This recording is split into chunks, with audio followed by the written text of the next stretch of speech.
দুইটা ট্রেনই মাত্র আমরা দেখতেছি এখানে। এটা অলরেডি জার্নিং দেওয়া দিয়েছে, এটাও জার্নিং দিয়েছে, আদার্স এটাও জার্নিং দিয়েছে। দুইটাই কিন্তু দুই থেকে গন্তব্যের দিকে রওনা দিয়েছে। ও মাইটা মেট্রো রেলের টিকিট কেটে সিট না পাইয়ে গেলাম দাঁড়াইয়া দাঁড়াইয়া, বন্ধুর লাগে চিল করলাম, ফিল করলাম মন পান জোড়াইয়া।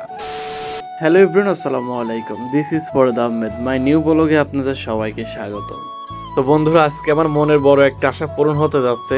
তো আমি বিকাল টাইম বাসা থেকে বের হয়ে বন্ধু রাশিদুলকে নিয়ে রওনা দিয়েছি। সে আমাদের গন্তব্য উত্তরা ডিয়াবাড়ি খালপার, মানে মেট্রো রেলের উদ্দেশ্য। তো বেসিক্যালি ধরতে গেলে আমি কিন্তু সারা বছর ঢাকা থাকি, তবুও কিন্তু আজ পর্যন্ত মেট্রো রেল ভ্রমণ করতে পারিনি। আসলে সময় সুযোগ হয়ে ওঠে না। তো হাজারো ব্যস্ততার মধ্য দিয়ে আজকে রওনা দিয়েছি গন্তব্য স্থান উত্তরা ডিয়াবাড়ি খালপার। বাংলাদেশের সব থেকে বিগ বাজেটের দুইটা জিনিস, একটা হচ্ছে স্বপ্নের পদ্মা সেতু, দ্বিতীয়টা হচ্ছে স্বপ্নের মেট্রো রেল পুরো ঢাকা সিটি জুড়ে। আসলে খুব বেশি এক্সাইটেড গাইস, সম্পূর্ণ ভিডিও কিন্তু শেয়ার করব, দেখতে থাকুন শেষ পর্যন্ত। সো গাইস, আমি কিন্তু অলরেডি চলে এসেছি, আমার পিছনে দেখতেই পাচ্ছেন সবাই মেট্রো রেলে উঠতেছে। তো আমি আসলে খুব বেশি এক্সাইটেড এবং খুব কনফিউজ ফিল করতেছি। তো ফার্স্ট অফ অল মানে যাচ্ছি, আসলে চলন যাই উপরে দেখি কি হয়। তো চলন যাই উপরের দিকে। সো গাইস, আমি কিন্তু মানে চেন সিঁড়িতে উঠে যাচ্ছি এখন টিকিট কাউন্টারে, দেখি ওখানে গিয়ে কি হয়। আসলে ফার্স্ট অফ অল মানে বুঝতেছি না কি হবে। তো সব কিছু কিন্তু আমি আপনাদের সাথে শেয়ার করব। আমি কিন্তু আসলে চেন সিঁড়ি ওভারটেক করে হাঁটে চলে যাচ্ছি, মানে বুঝতে পারছেন কি একটা মানে এক্সাইটেড। সো গাইস, আমি কিন্তু ফাইনালি উপরে চলে আসছি। তো এখন টিকিট কাটবো, দেখি ওখানে গিয়ে কি হয়। আর আমার সঙ্গে আছে কিন্তু আমার বন্ধু রাশিদুল, ও একজন আসলে ক্রিয়েটর।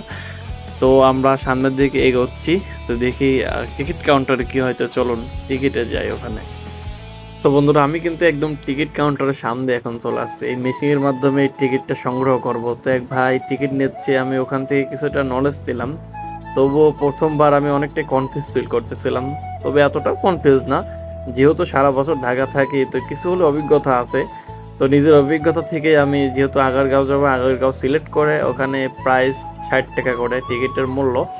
দুইটা টিকিট সিলেক্ট করলাম, দেন প্রাইস 60 টাকা করে, 60 থেকে 120, 20 টাকা খরচা দিলাম, পরে 500 টাকার নোট দিলাম।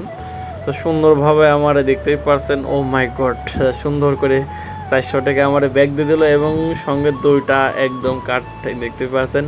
আসলে খুব বেশি আনন্দ পাচ্ছি। আসলে ফার্স্ট অফ অল তো নতুন অভিজ্ঞতা, আসলে অভিজ্ঞতার কোনো শেষ নেই, এক কথা শিক্ষার শেষ নেই। তো টিকিটটা নিয়ে আমরা এখন উপরের দিকে চলে যাব। ধাপ আসলে দুইটা, এক ধাপ থেকে টিকিট কেটে দ্বিতীয় ধাপে আবার উঠতে হয়। তো ফাইনালি কিন্তু আমরা উঠে চলে আসলাম। এই যে অলরেডি কিন্তু মেট্রো রেল চলে আসছে, মানে একদম ফিক্সড টাইম আইসি। তো এখন মেট্রো রেল উঠে পড়বো, আমরা দেখতেছি মেট্রো রেল যাচ্ছে, এখানেই থামবে। কে রে ভাই, থামে না কেন রে? এ তো দেখি চলে যাচ্ছে, বুঝতেছি না থামবে না, এটা রানিং চলে যাবে। তো দেখি কি হয় শেষ পর্যন্ত। না আরে ভাই, এ তো থামে গেল। তো সবাই উঠতেছে, দেখি আমি সিট পাই কিনা বুঝতেছি না, যে পরিমাণ চাপ, মানে একদম এটা শেষ মোড়ে, এই প্রথম থেকে মানে যাত্রী উঠতেছে। তো যে পরিমাণ যাত্রীর ভিড়, এই যে আমি ভিডিও করতে করতে ভাই আমি তো ক্লাস করে গেলাম, মনে হয় না সিট পাবো। দেখি ঢুকে পড়ে, এই যে ঢুকে পড়লাম। ও মাই গড, এখন দেখছি জাস্ট 30 সেকেন্ডের ভিতরে একদম পুরা বুক সহ মানে দাঁড়ায় রয়েছে অনেক লোক। আপনারা দেখতেই পাচ্ছেন কি একটা অবস্থা, মানে সিট পাইলাম না। এখন আগারগাঁও পর্যন্ত এভাবেই দাঁড়ায় যাইতে হবে। যেহেতু সিট পাইনি, এভাবে দাঁড়ায় দাঁড়ায় যাইতে হবে, কোনো উপায় নেই। তো আমি আমার বন্ধু রাশিদুল দুইজন একসাথে যাচ্ছি, দুইজনে সিট পাইনি। তো দাঁড়া যাচ্ছি, ফিল করতেছি আর ফিল করতেছি। তো আমি আবার এই সাইডে এসে জানলার গোড় দিয়ে তাকে দেখলাম যে বাইরের ভিউটা কেমন লাগে। তো একদম গ্লাসের লগে ফোনটা ঠেকে ধরলাম আর দেখলাম যে কেমন লাগে। সো আসলে রাতের জন্য অতটা ভালো বোঝা যাচ্ছে না। তো দিনের বেলা হলে জাস্ট অসাধারণ একটা ভিউ লাগে। রাতের জন্য আসলে অ্যাকচুয়ালি গ্লাসের কারণে সব মিলিয়ে অতটা ভালো দেখা গেল না রাতের জন্য।